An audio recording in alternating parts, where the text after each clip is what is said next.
Sergeant also is close to getting his hypercharge. Probably only needs one more shot to get it. Nob is ready to spawn some spiders with his super. Ooh, nearly went for it. What? Goes down early. Ramen now with the emergency tick hypercharge. Pushing back to the back left. Response attempted to be cornered. Mebius, the final one standing from inner circle, and Revenant X-Spark just need to take him down here. The shield popped, but he cannot be the hero to save them. A reverse sweep denied. This one's for Southeast Asia. Yo, what's up guys, it's Jay from Revenant X-Spark here. It's been about a week since I've arrived back in Singapore from the LCQ in Brazil. So over the next few days, I'm going to be covering all our games in depth from the LCQ. So you guys can expect me to look over some of our drafts, as well as point out some mistakes that we made, as well as improvements that we could have made. Anyways, the support we've gotten has been really overwhelming over the past week, so I'm so thankful for all of you guys. I would really appreciate if you guys like and subscribe to the channel as well. And I'll also be liking every single comment down below, so do leave a comment. So let's hop right into the games. Hopping right into the games, I am not going to be covering every single game because the video is just going to become like 40 minutes or some shit, and you guys are going to be bored out of your mind. So I'm just going to be covering mainly draft. So as you can see, it's Hard Rock Mine. I think this is a map that we scrimmed a lot on. Reason being, we actually have this map in all three of the series that we played. So against Inner Circle, Crazy Raccoon as well as Rival, we had this map on all three of those series. So we are definitely very familiar with the meta here, and we definitely found kind of like a type of comp that we like to play a lot. So as you can see, we do ban up Janet and Crow. I think these two bans are just because they are pretty solid gem carriers that are able to escape hypercharges very easily. So I think the meta right now is just broken hypercharges. So there's like Kid hypercharge, Lily hypercharge, Kenji, Ollie, Tara. All these are game-winning hypercharges that can just change the trajectory of a gem grab game very easily. So you can be leading like 8-0 gems and suddenly a Lily hypercharges you, a Ollie hypercharges you, and the game is just over right off the bat. And Janet, you can fly away, Crow, you can jump away. So these two are brawlers that we definitely didn't want to face, and we banned those out. Anyways, if I actually skip through the draft a little bit, you're going to see that we have Hank and Trunk for those that have already watched the games. For those that haven't, I'm just going to spoil you guys a bit. We did go Hank and Trunk into the Shade and Jaeyoung. And as you can see, we do not have a traditional gem carrier mid. I would say that in the past, popular mids here would have been stuff like Gus, Byron. But I think these brawlers are no longer ever played here because they're just too weak into broken hypercharges. So, I mean, as a Gus, you're going to be really helpless into a Lily hypercharge, Ollie hypercharge, Kenji hypercharge. You're just going to die with all the gems. So it's just not optimal to be playing this type of passive mids anymore, which is why we just decided to pick brawlers that have their own broken hypercharges as well, so that we have some sort of counterplay and that we can just always play aggressively.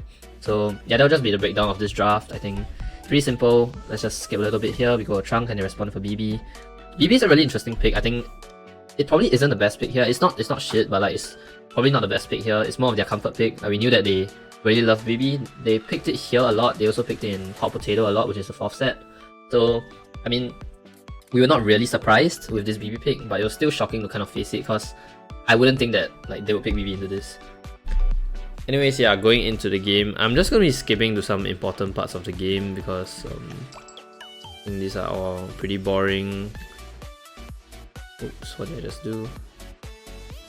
Oh yeah, okay, so in this position,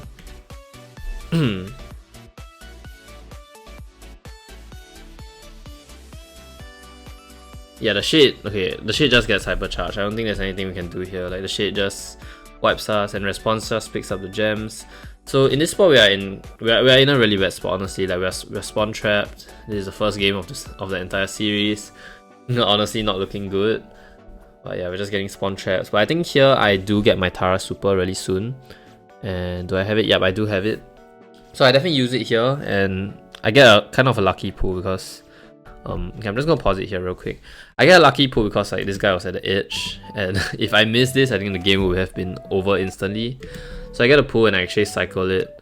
But I think this is the game losing mistake of the first game, because if I actually just save this pull, I mean, regardless of whether I hit this or not, I think this was not hittable. But if I just played slowly here, if you guys can see my cursor, and I just ran down, if I just ran into their base and held my pull, I think we would have won the game instantly, because it's 5-6 in gems. This guy isn't gonna hold, like this BB isn't gonna be able to hold a Trunk and hang solo. And the Jaeyoung and the Shade respawning always has to be scared of me controlling the entire bottom bush with my super.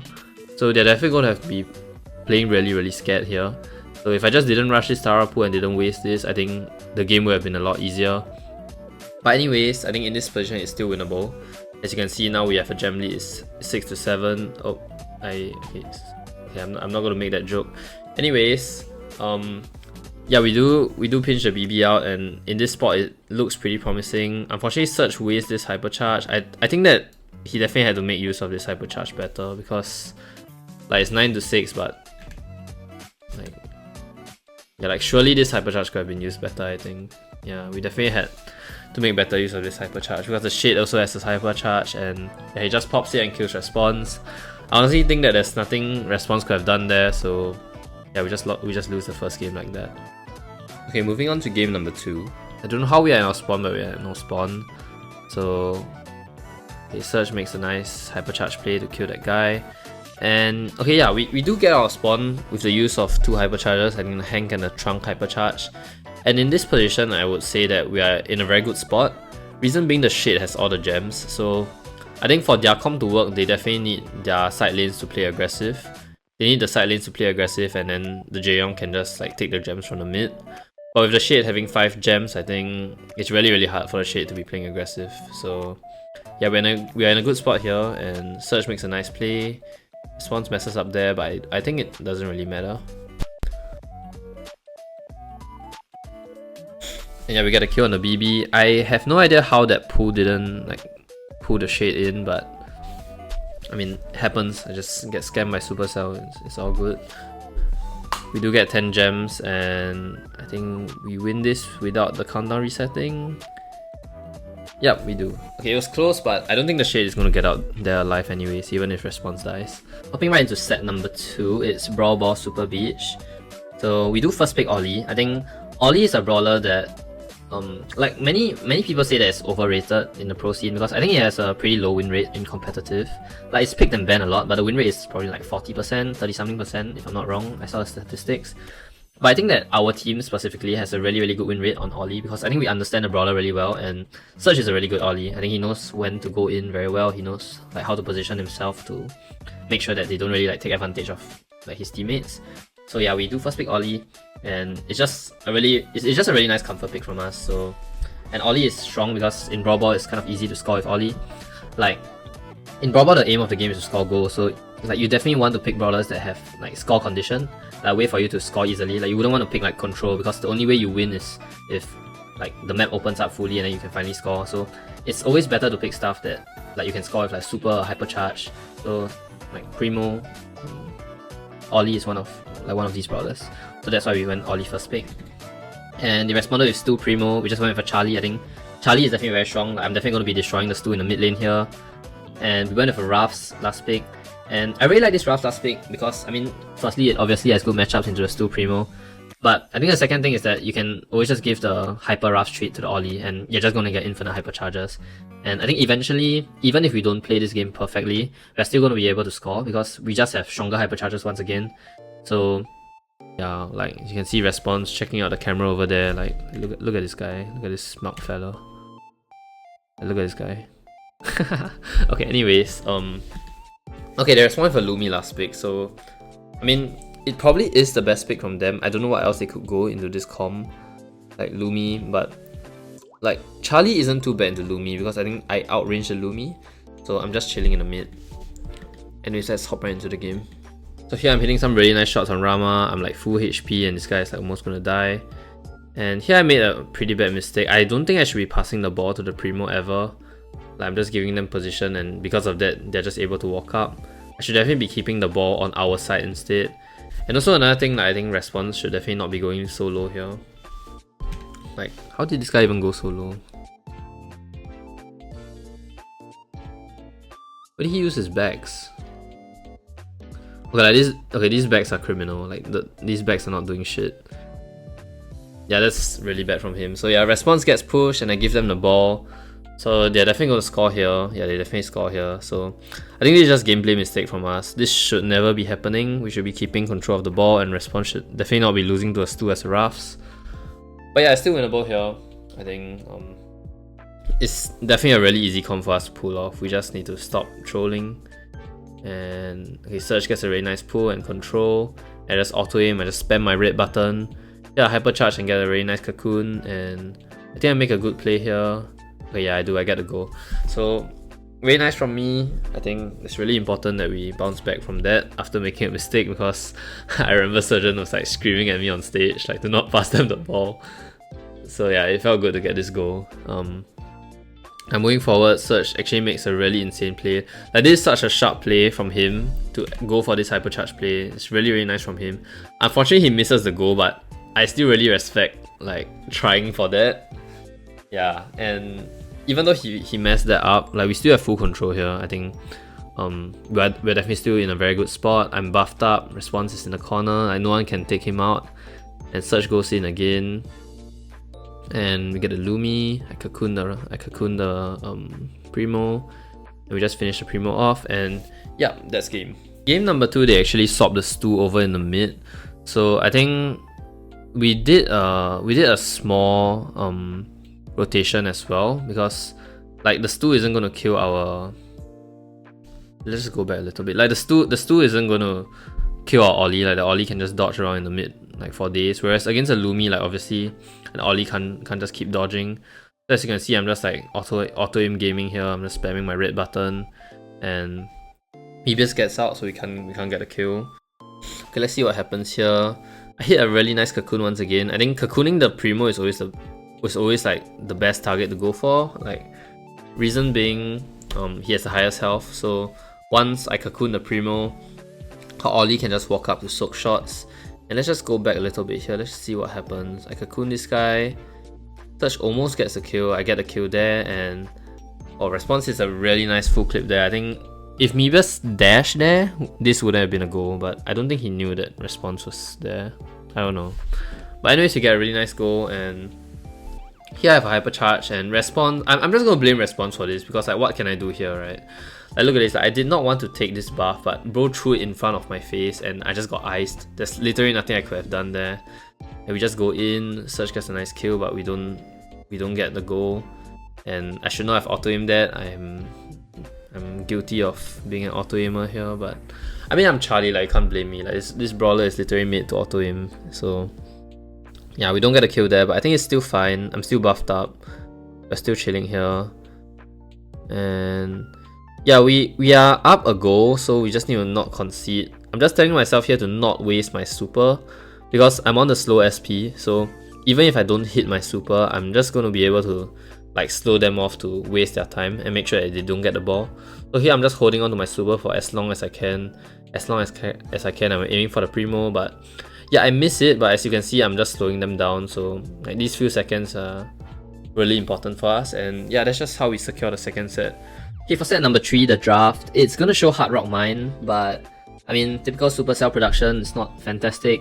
The map is actually dry season, so it's bounty dry season. One of the maps I hate the most. Like, people who watch me in LCQ 2023 will know why. But we go for Jaeyoung first pick, and they respond with Byron Hank. I think it's a really good response for them, because like, obviously the weakness of Jaeyoung is that you lack damage, so like, you don't have enough damage to kill a Byron Hank. And we go with Jean Ruffs, which I don't know, that probably was a better pick than this, but yeah, like Ollie was banned. We didn't really know what other aggressive brawlers we could go into this, so we just went Jean Ruffs, and what did they go last pick? They went a Squeak, I think. Yeah, so I don't know, because I'm not drafting. I don't really like to criticize the draft. I feel like we definitely can still win this if we hit all our pulls, and if I'm able to kind of pressure the Squeak back a little bit. But I would say that they definitely have draft, because like the Baron just needs to heal the Hank, honestly. Like, and if we just miss some pulls, I think it's over. It's really easy for them to just play slowly behind the walls, and like once we miss a fixed number of shots, we're just gonna get like crushed by the Hank. So going into the first game, obviously I'm gonna get a star as a Jaeyoung, so I'm not gonna be showing much of this set because it's really boring. Like, bounty is always really boring, and like Surge hits a nice pull. Like, yeah, it's just gonna be a lot of back and forth. So like here, we will always want Jaeyoung to be on Squeak, because we need these two. Like, these two have higher DPS than Jaeyoung, so we always need these two, especially the Ruffs on Hank. But I should never be on Hank. But in this situation, when this guy is super and this guy is here, I don't think it makes any sense for me to swap all the way here, and response is also too far away, because if I swap now, they're all just going to push up. They're all just going to walk out. The Baron is just going to heal this guy. I think we're all going to get trapped in the corner, and we're just all going to die. So yeah, I'm trying to walk up. Maybe I shouldn't eat this shot, but here we're trying to swap. I think it's too late though. Like, I'm just healing, but yeah, eventually they're gonna push in. As you can see, Surge dies there. I also die as well.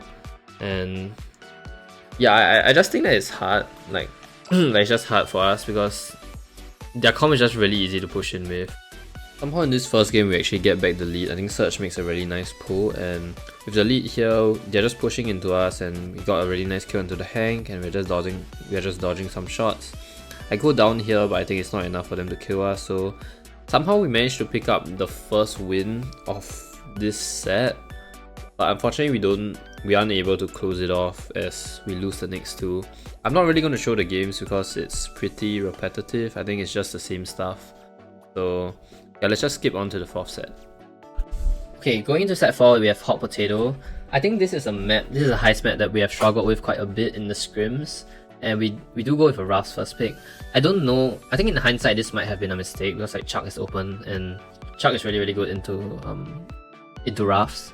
Plus like you're just always going to get consistent damage. I think Ruffs is like kind of a control brawler. You need to farm your supers and you want the game to be slow. So it's not that good when you're facing a Chuck that can just go in and get consistent damage. And yeah, straight away they pick the Chuck. And what else did they go? They go with Charlie. So I also think that Charlie kind of threw us off guard a lot because literally no one picks Charlie on this map, and we didn't know what to go into Charlie because like what mids can you even go into this? Like we were considering what were we considering? We were considering Cow, but I think Cow will just get shut down by like Shade or some tanks like Bass Shade. So I think Cow is hard. I think like Otis is banned, Lumi is banned, and Lumi would have been a good shout, but yeah, these brawlers are banned. So Draco I think it's not a bad pick because we definitely need to get some sort of damage and something to combo together with the Ruffs Hyper. So I think Draco is fine, but we just needed another mid that could do something. We were also considering just picking Shade ourselves, but I think that it would be hard if they just went like Bull last pick. Like if they went Bull last pick, I think the Bull is just going to single-handedly defend both the Draco as well as our Shade. So we won't be able to get enough damage, whereas the Chuck just keeps coming in non-stop. So yeah, we couldn't Shade. And I think Colette is definitely not the pick. In hindsight, maybe we should have gone Barry. I think Barry would have been pretty good here. So yeah, definitely not Colette. And I think into Colette, Draco, Ruffs, they pick a Tara.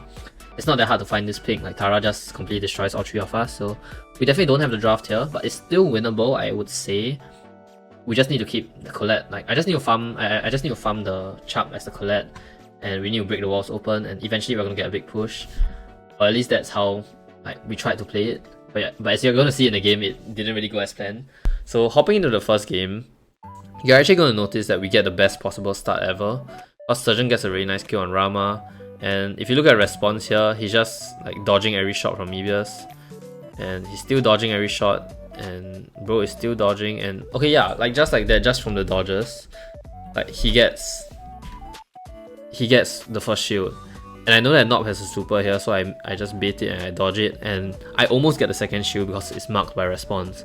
So just off the just right off the bat, we already have dealt 42%, and I don't think you can ask for a better start than that because like it's a combination of good plays from us and bad plays from them. So yeah, like it's honestly the best start that we could ask for. I think Surge, I don't actually know what we should do here, honestly. It just feels so weird to play because like what am I going to do as a Colette into this? Like I don't think I can ever walk up. Nob gets a really nice double pull, and yeah, just like that they get more damage than we already did, even though we had the best possible start ever. So the treat is there, and I definitely shouldn't be getting caught by this Chuck. Like I shouldn't be getting hit there, and response gets cocooned. And he has hypercharge when he respawns, but as you can see, like we just don't have a chance to really walk up the save, and I mean walk up to their save, and our save is already at like 25%. So response is a hypercharge here, he pops it, but it's just way too late. It's too little, too late. Our save is already gone. So moving on to game number 2. Unfortunately, we do not get such a good start because they are no longer dumb. I mean, not that they're dumb, but like they no longer mess up. He just like double team response, so response doesn't get the start that he wants, and Surge also goes down. So yeah, I'm surviving in the mid here, but honestly I'm not really doing much. I can't get damage, and yeah, like Surge walking out in the mid here isn't doing anything. Like he baits the pull, like Nob isn't playing that well. Like this Tara has missed so many pulls, but it doesn't really matter because like the comp is just too good for them. And here I think we get Nob. No, we don't get Nob, but okay, I do get him, and we get some damage, but the Chuck is just gonna single-handedly do more damage than all of us combined. So here I'm going back to defend the chunk a little bit. Cause like there's just no point for me staying up. I think like into other brawlers maybe there's a point for me to stay up, but I think into a Charlie and Tara, there's never a point for like a Colette to just be staying up there, because I'm just gonna get destroyed by them. And yeah, here we're just getting cooked. Like they're just gonna get more damage all of the time. I think I'm just gonna be skipping the rest of this because it's just a draft gap. I don't think there's much that we could have done here. So moving on to Godam, just take a look at the draft. They go with a take first pick, which, I mean, I don't know what the plan was, because like take first pick is definitely not something we've never seen before. But I just feel like in this meta, it probably isn't the math. I don't think take first pick works in this meta. So we just respond with our comfort picks like Angelo and RT. I think these two brawlers are really good, like pinching with each other. And I think a strength of our team, or at least like for me and Surgeon, is that we are both really comfortable with snipers. I think we're really good at like hitting shots, and like even on stage, like high stake games, I think we are really comfortable with playing sharpshooters. So yeah, like I was really happy to be on the RT on this game, because yeah, like it's just a pick that I've been very comfortable on since the release of the brawler. So they go with a Gus and a Charlie, I think. And this is just like the freest Brock game I've ever seen in my life. Like we just break open the map. Yes, pretty good matchups as well. Going into the match, I think Surge makes a very interesting play. Like if you see this guy, he's on the Pierce, and I remember in game, like this guy, like this golden Angelo. Like, I'm not even on the map, as you can see, I'm like here, right? Because this guy tells me, team, I need help. I need help. I'm on the top left of the map. I need help. So can you imagine me as an RT here? I'm just like chilling, shooting here. I don't even see this guy on my map. Like I literally do not see this guy on my map, and I just hear him shouting that he needs help when I know that he's on Pierce gadget. This is very concerning, and as you can see, he hits a really nice shot. He dodges every shot here. He hits a really nice shot again and gets a really nice kill. But in all honesty, this should not be happening. Like if Nob just played safer, I think Surge would die 100% of the time here. And yeah, that definitely should not be happening. I mean, I die there, but it's perfectly fine because I know response is coming and I know that Surge has the Pierce. So this round works out for us, but I still think that that play was really risky, but it worked out. Okay, wait, let's see what happens here. Okay, he hits a nice shot and I hit a nice shot as well. And okay, I just finished off the kill. Like bro just got 3 tapped by us. And yeah, okay, yeah. We just breezed through the first game. I think there's not much to analyze about that game. Let's skip to the game number 2. And yeah, here they're all low, and as you can see, Surge, it's an insane Pierce. Like they're both so low, but could response actually kill them here? Wait, let me take a look at this. Okay. I think low-key response could have killed them there if he played a bit more aggressive. I don't know, like it's still kind of risky though. But the issue here is that we ran out of steam a little bit, and yeah, like the Charlie is just gonna be pushing the Angelo. I think Surge cooldown gadget is on I mean, what am I saying? Like Surge Pierce gadget is on cooldown. I just said cooldown gadget is on Pierce. Okay, anyways, I get the trade, but we just lose this round. Like there's no way for us to really win this. Going to round number 2, I think this round definitely should be a breeze and like a walk in the park, because Surge has hypercharge. I don't think that we're ever going to be losing with an Angelo hypercharge in this comp. Yeah, he pops it, and let's just see what happens. He pierces, and he hits the insane fadeaway one shot on Nob.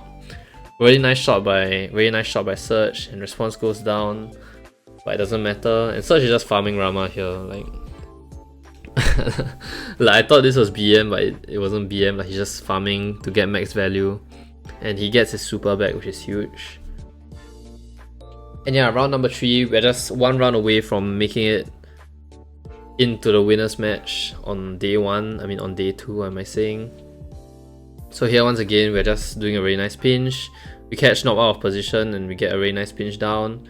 Response gets some nice shots from the Mebius as well, but it doesn't really matter because like 2 of them are already dead. And just like that, we seal the deal for game 1. And I'm not gonna lie, it felt like really good to finally get a win on LAN, because like if you guys have been following me for some time, I haven't really had much success on LAN. If you saw in, I mean, okay, like if you even if you excuse Brawl Cup, because Brawl Cup we didn't have our main player and we got swept there. But I think I haven't been doing well on LANs like over the last 2 times. Like in 2023, I've been to 2 LANs, which was ESL Japan, which I also got swept, and Poland LCQ 2023, where like we did pretty badly. I think I only won like 1 set on stage, so it felt really good to finally get a win on stage, and like against a pretty strong team as well. So yeah, that's gonna be it for the analysis. Anyways, for you guys who stayed all the way till here, thank you so much for watching the whole video. I know it's a really long video. Not sure if you guys like this like form of video. I just felt like covering the whole game, I mean the whole series. And yeah, you guys can expect me to post another 2 videos really soon. I'll be covering our games against Crazy Raccoon as well as Rival Esports, so do look forward to that. It's probably going to come out this week, if not next week, if I don't edit it fast enough. And one last announcement before I leave, which is that I finally made a Discord server. So I think for those guys who have been watching my streams, you guys have been requesting for a Discord server for the longest time. So it's finally here. You guys can join in the link in the description. It's free to join. And if you do purchase a membership on my channel, just a normal membership, you also get the perks to a special channel there where you can just ask me like for my analysis on whatever games you have, whatever drafts or like gameplay, like whatever you want my view on. And yeah, you guys will get like 1 message a day that you can just send in there, and I'll always respond to it every single day. So yeah, do check that out, and do like the video and subscribe. Leave a comment down below. I'll be liking every single comment, and see you guys in the next video.